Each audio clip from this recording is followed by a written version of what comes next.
इस वक़्त रियासी के विधायक हैं कुलदीप राज दूबे साहब। इन्होंने आज तलवाड़ा जो माइग्रेंट्स हैं उनकी जो रिहैबिलिटेशन और उनको रिलीफ मेजर्स है उसका इशू उठाया असेंबली के अंदर।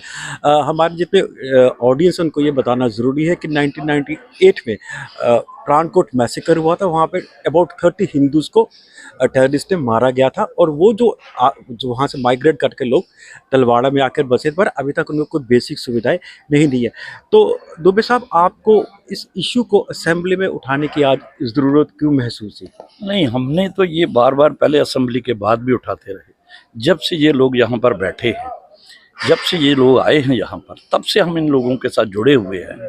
देखिए, आज उनकी हालत अगर देखें आप, 2000 ये शायद बात है 98 की। 98 में सर हाँ, 29 हिंदुओं को मारा था। 29 हिंदुओं को मारा था। तो उस वक़्त से लेके आज दिन तक वो लोग उन्होंने एक छोटी वो कॉलोनी थी एनएचपीसी की, उसके अंदर बैठे। वो कॉलोनी भी ख़त्म हो चुकी है।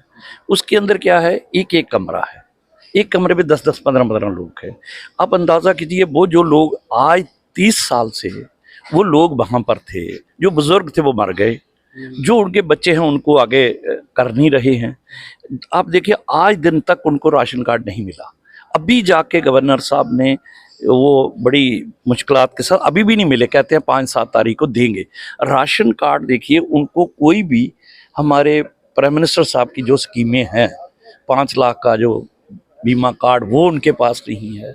उनको किसी चीज़ की सुविधा नहीं है। वो ही देते हैं ये जो राशन या रिलीफ थोड़ा सा, वो भी आज के ज़माने में अगर देखा जाए, अनपढ़ता बहुत है उन लोगों में। और वो ना तो बोल सकते हैं, ना दौड़ सकते हैं। उनकी इतनी बुरी हालत कंडीशन में है वो। उनके जो बच्चे हैं उनको भी कहीं पढ़ाई के लिए कुछ नहीं है। ताकि हमने ये इनको पहले भी, आज नहीं, मैंने पहले भी असेंबली में पिछले साल भी उठाया था।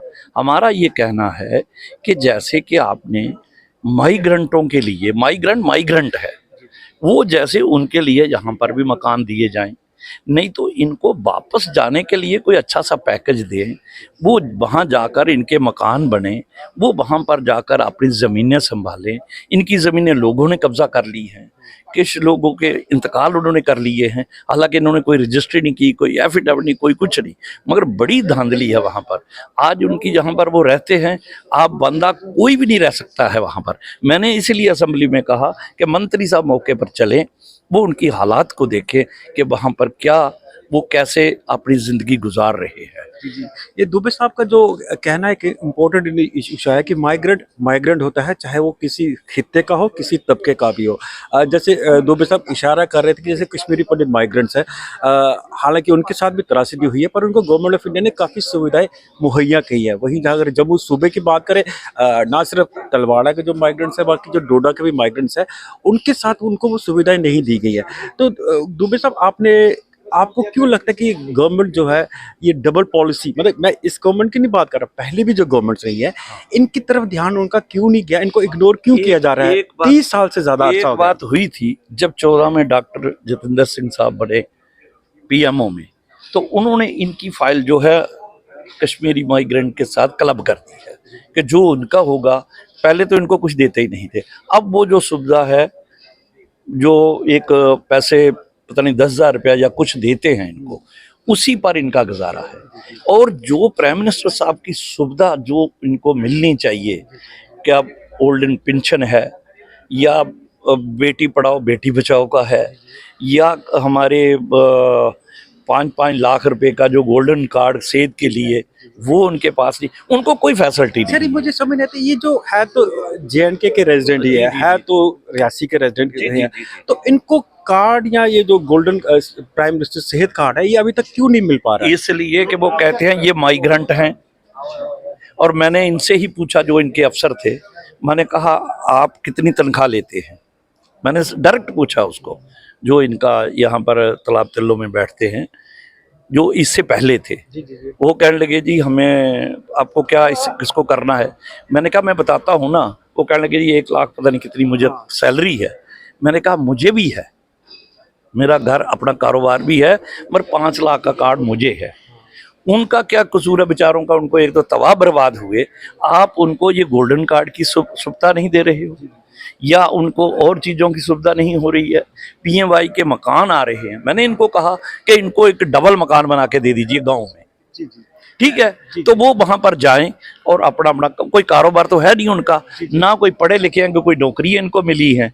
तो ये आज की पोजीशन में ना कोई हॉस्पिटल है वहां पर, ना कोई सुविधा। आप कमरे देखे, आपने एक दिन मेरे साथ चलना है। मैं सर दुबे साहब मैंने देखा, मैंने 2-3 बार स्टोरीज भी देखी, उनकी बड़ी दयनीय स्थिति में रह रहे हैं, खस्ता हाल, मतलब मकान जो ऐसे हैं वो, मगर हमारे जो लेबर हैं वो भी उस कमरों में नहीं रह सकते। आपकी बात सर, 30 साल का अरसा हो गया, जो मौजूदा सरकार है और हमारे एलजी साहब है वो भी एक पुश दे रहे हैं कि जैसे जम्मू रीजन को डिस्क्रिमिनेट किया गया पिछली सरकारों की तरफ से, या जो हिंदुओं की आवाज़ इतनी प्रबल नहीं उठती थी वो अब उठ रही है।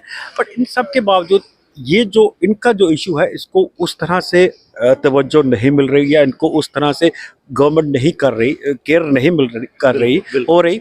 तो आप इस इशू को आगे कैसे उठाते रहेंगे ताकि इसको हम लास्ट तक इशू इनके उठाते रहेंगे। मैं गवर्नर साहब को मुबारकबाद करता हूं कि उन्होंने इनके कार्ड, वो जो सेहत कार्ड, नहीं सेहत कार्ड नहीं, ये जो राशन कार्ड है वो अभी कहते हैं कि 2-4 दिन के अंदर मिल जाएंगे, क्योंकि वहां पर इनकी सब हुई। मगर एक बात मैं एलजी साहब को भी, सरकार को भी कहूँगा, यहाँ की लोकल जो सरकार है इसकी जिम्मेवारी बनती है कि ये जम्मू कश्मीर के लोग हैं, इनके जो बच्चे उस दिन से 2 साल का होगा या 3 का होगा, इन्होंने आज 32 साल का हो गया, क्यों उसका नाम नहीं है?